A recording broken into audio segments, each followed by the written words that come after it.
Good morning mga ka-Mayward. Yes, our next topic of the day ay itong napaka-cute na Edward Barber na talagang praise siya, pinuri siya ng pinuri ng mga taga-suporta niya at syempre hindi lang mga taga-suporta lang naman ang nakapansin sa kagalingan ni Dodong ngayon sa pag-host, kundi pati na rin yung mga casual viewers. Kung gusto niyo ng proof about this, here is Edward Barber kasama si Sasha Padilla ba to? Let's go, and Kim Chiu yata to. Let's go.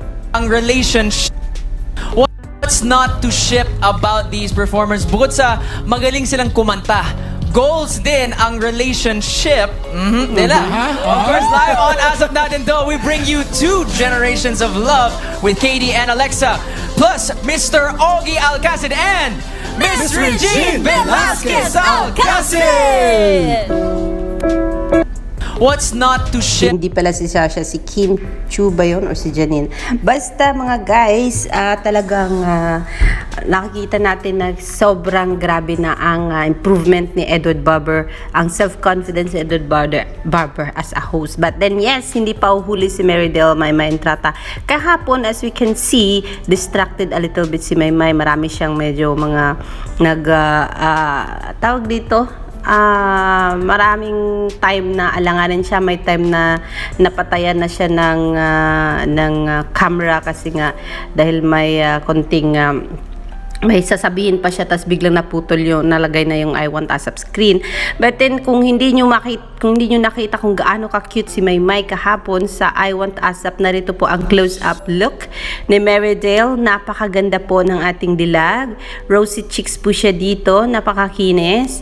And sobrang cute na kung saan nagsigawan na ang supporters ni Maymay. Please naman Dreamscape, baka merong tayong movie para kay Maymay. Deserve niya. Pero syempre dahil sa nakita nga natin, may write-up itong si Marydel from Philippine Inquirer ba yun, na kung saan Philstar din nag-feature kay Maymay Entrata.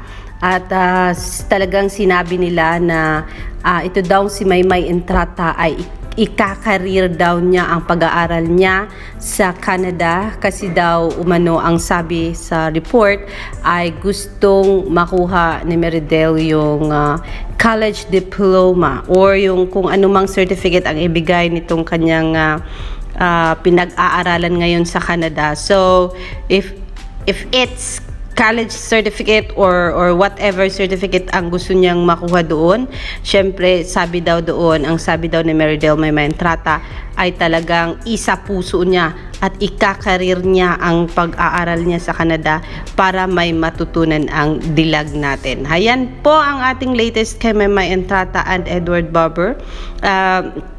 There's more to share with you guys, pero I will share that later on. Alexander Lexa Jules, good morning everyone and enjoy the rest of the day.